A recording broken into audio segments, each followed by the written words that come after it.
सबसे पहले तो आप तीनों का स्वागत करता हूं मैं।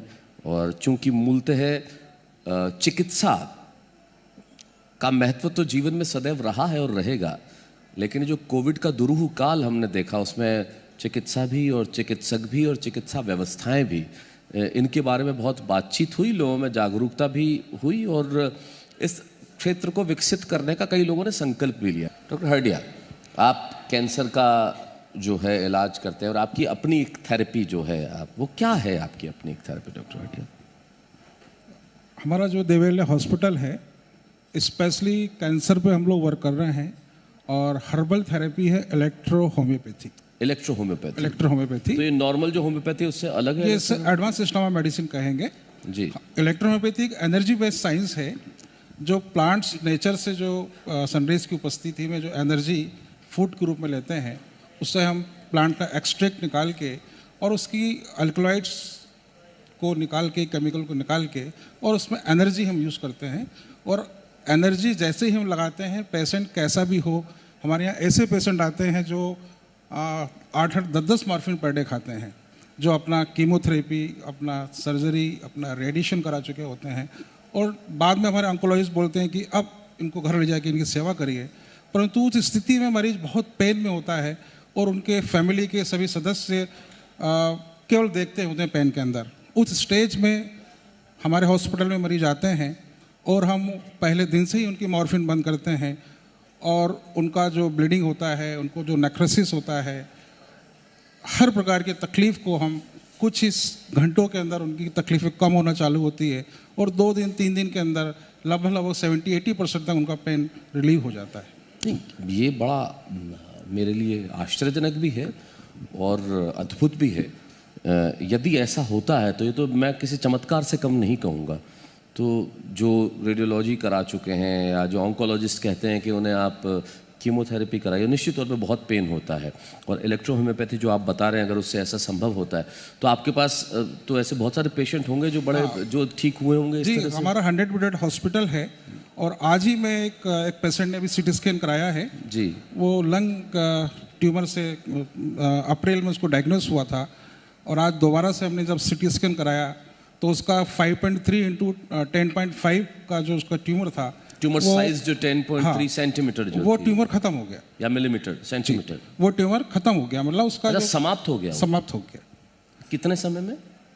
लगभग अप्रैल में हमने ट्रीटमेंट स्टार्ट किया था और ये अगस्त चल रहा है। वाह। तो इसी प्रकार से हमारे ऐसे बहुत सारे पेशेंट हैं जिसको मेटास्टेटिक स्टेज के जो पेशेंट हमारे पास आते हैं और उनमें से ऐसे बहुत सारे पेशेंट हैं जिसको हम बोलते हैं होपलेस हैं और वो पेशेंट, कई तो पेशेंट क्योर हो गए हैं और कुछ पेशेंट ऐसे हैं जिनकी लाइफ 2 साल 3 साल 4 साल वो सतत अपनी लाइफ को जी रहे हैं, बढ़ जाती है, लॉन्गेटिविटी बढ़ जाती है। अभी एक पेशेंट है हमारे पास में जो एक ल्यूकेमिया का था, जो लगभग 2.5 साल से इलाज हमारा चल रहा था और उस समय जब पेशेंट जो आ रहा है पिछले 3 महीने 4 महीने से, उसका WBC काउंट 2 लाख 2.5 लाख हो रहा है और वो जब पेशेंट हमारा एडमिट होता है तो हम उसके 2.5 लाख उसका काउंट को हम 7 दिन के अंदर 6 दिन के अंदर हम उसको नॉर्मल लेके आ जाते हैं, जबकि ये एलोपैथी में पॉसिबल ही नहीं है क्योंकि उसको हम कीमोथेरेपी दे ही नहीं सकते हैं क्योंकि ब्लड तो उसमें है ही नहीं और काउंट इतने बड़े हुए हैं। तो electropathy system of medicine, homeopathy जो है ये खोज किस देश की है, कहाँ से यह है? सर ये इटालियन सिस्टम ऑफ मेडिसिन है और काउंट सीजर मैटी इसके इन्वेंटर हुए हैं और हमारे देश में लगभग उसको 150 साल हो गया है। हमारे देश में डॉक्टर अनिल सिन्हा हुए हैं जिन्होंने इसके कैंसर में बहुत अच्छा काम किया। क्योंकि जैसी जानकारी मैं भी थोड़ा सा इंक्विजिटिव इंसान हूँ जिसकी इच्छा, उत्सुकता और व्यग्रता रहती है चीज़ों को जानने के बारे में। मैं भी बहुत ज़्यादा अवेयर नहीं हूँ, तो आपको लगता नहीं कि इसकी अवेयरनेस बहुत कम है अभी लोगों में? सर अवेयरनेस की बहुत आवश्यकता है और हम कोशिश कर रहे हैं। अभी हम लोगों ने कैंप्स लगाने भी स्टार्ट किए हैं और हमारे पास पूरे हिंदुस्तान से ऐसा कोई कोना नहीं है जहाँ से मरीज हमारे पास नहीं आता है और वो लास्ट होप के रूप में आता है कि अब कुछ भी संभव नहीं है, परंतु देवीवाले हॉस्पिटल ऐसा है जहाँ पे जाने से कुछ हो सकता है। और हम ये ऐसा फील करते हैं कि वो मरीज जब हमारे अस्पताल में बहुत तकलीफ में आता है और कुछ ही 1 दिन 2 दिन 3 दिन के अंदर वो पेशेंट खाना खाने लगता है, जिसको वॉमिटिंग हो रही है, निश्चित तौर पर अद्भुत है। तो निश्चित है कि वो जब वो ठीक होना चालू होता है तो निश्चित ही हमें खुशी मिलती है और ये कार्य एक करते निराश व्यक्ति को चाहे तरीका जो है या थेरेपी जो है वो आप डॉक्टर्स लोग ज़्यादा समझते हैं, लेकिन अगर उसका स्वास्थ्य ठीक होता है तो उससे बेहतर कोई नहीं हो सकता। डॉक्टर हटिया, मैं जब आपके बारे में जान रहा था, कुछ दवाइयाँ ऐसी है जो आपने जो नई दवाइयाँ हैं आपकी दृष्टि में, वो आप उनके पीछे की क्या कहानी है? देखिए कि जो मैंने बताया कि इलेक्ट्रोहोम्योपैथी मेडिसिन जो है वो एनर्जी बेस्ड मेडिसिन है। हम देखते हैं कि जैसे एलोपैथी है, इसमें केमिकल्स का यूज़ किया करते हैं। आयुर्वेद के अंदर हम लोग क्रूड फॉर्म में या हम एक भस्म के रूप में मेडिसिन लेते हैं। भस्म के रूप? हाँ, जला के उसको हाई टेम्परेचर पे। इलेक्ट्रोहोम्योपैथी मेडिसिन है वो हम जो यूज़ कर रहे हैं वो एनर्जी के रूप में यूज़ कर रहे हैं। और हमारी जो इलेक्ट्रोपैथी मेडिसिन है, हमारे जो 7 चक्र होते हैं उन चक्रों पे ये काम करती है। एनर्जी को ये बढ़ाती है, इम्यूनिटी को बढ़ाती है। और हमारी ये जो मेडिसिन है ये ब्लड और लिम्फ को प्यूरिफाई करती है। अब ब्लड और लिम्फ यदि प्यूरिफाई हो जाएगा तो हमारे ओरल मेडिसिन है टू बी टेकन? दोनों मेडिसिन है, ओरल भी हम देते हैं और साथ के अंदर एक्सटर्नल एप्लीकेशंस करते हैं।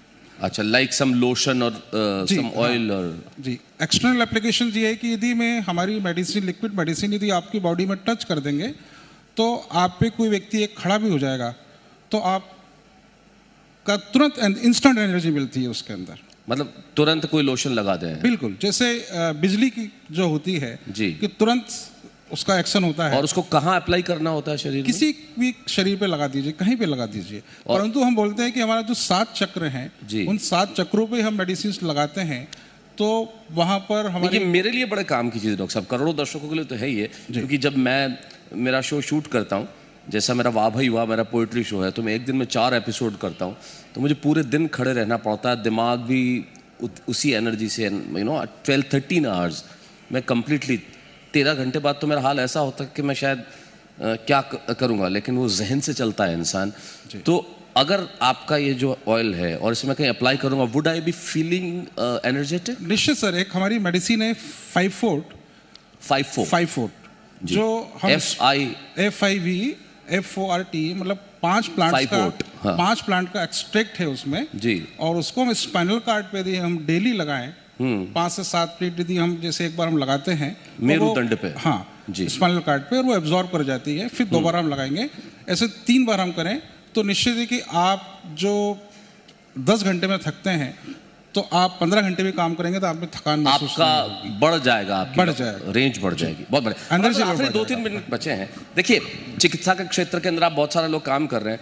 डॉक्टर वाष्णव, मैं आपसे एक सवाल करना चाहूँगा जो बिल्कुल अनयूजुअल सवाल है, जो हाडिया साहब आपके लिए भी अनयूजुअल है, चौहान साहब आपके लिए भी अनयूजुअल है।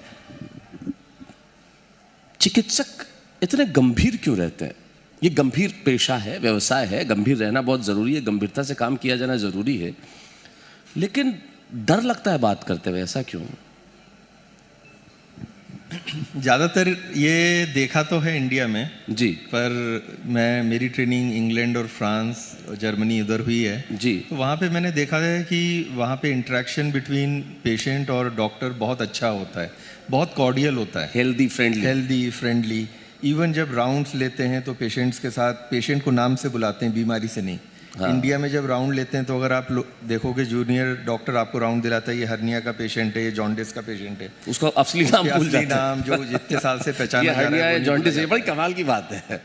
तो वहाँ पे नाम से बुलाते हैं। तो एक चीज़ जो आप कह रहे हैं, जो लोग बाहर से एक्सपोज्ड हैं जी, वो ऐसा नहीं करते, लोग ऐसा नहीं करते, वो बहुत टाइम देते हैं, उनकी चीज़ें सुनते हैं। क्योंकि मैंने एक चीज़ देखी, अगर आपने सही इलाज भी कर दिया और यदि पेशेंट को पूरा नहीं सुना तो वो सेटिस्फाई नहीं होगा जी। हिंदुस्तान में तो मुझे लगता है इलाज से ज़्यादा उसे सुना जाना ज़रूरी है, और डिस्काउंट भी, डिस्काउंटिंग, दोनों चीज़ ये बहुत ज़रूरी है। क्योंकि आदमी एग्जैजरेट करता है तो आप एज ए डॉक्टर उसे डिस्काउंट कर देते हैं, अरे यहाँ दर्द हो रहा है, वहाँ दर्द हो रहा है, शिफ्टिंग पेन हो रहा है, पता नहीं 50 तरह की चीज़ें, लेकिन you do it so very well.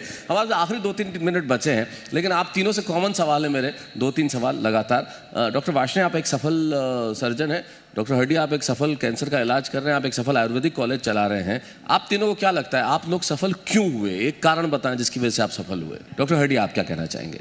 सब सफलता मैं इसे ही कहूँगा कि हम जो भी काम कर रहे हैं और उस कार्य के द्वारा लोगों को लाभ हो रहा है और हमें भी उस चीज़ का एहसास हो रहा है कि हम जो काम कर रहे हैं बहुत अच्छा काम कर रहे हैं समाज के लिए तो अच्छा। निश्चित ही कि हम उस स्पेसेस में हम सफल रूप से हम कार्य करके आगे बढ़ रहे हैं। आखिरी 30 सेकंड है हमारे पास। एक सवाल आप तीनों के लिए मैं कॉमन करना चाहूँगा। ज़िंदगी में एक चीज़ जो आप लोगों को कहना चाहते हैं, हमारी नई पीढ़ी को कहना चाहते हैं, वो न करें, जो न करें, या आप दोनों बता दीजिए जो करें न करें। डॉक्टर हड्डी, आप क्या कहना चाहेंगे? हाँ सर, मैं ये कहना चाहूँगा कि जो कैंसर जो डे बाय डे बढ़ता जा रहा है जी, उसका मुख्य रीजन हम मानते हैं कि हमारे भोजन जो है उसमें पेस्टिसाइड्स का उपयोग किया जा रहा है। जी, हमसे पहले और पल्लवी जी आई थी, उन्होंने भी ये बात कही। ये पेस्टिसाइड्स हमारे हाथ में नहीं कि हम क्या करें, क्योंकि हमें जो खाना मिल रहा है हम किसान पैदा कर रहे हैं, किसानों को भी खाद लेना पड़ रहा है, फर्टिलाइजर का यूज़ कर रहे हैं।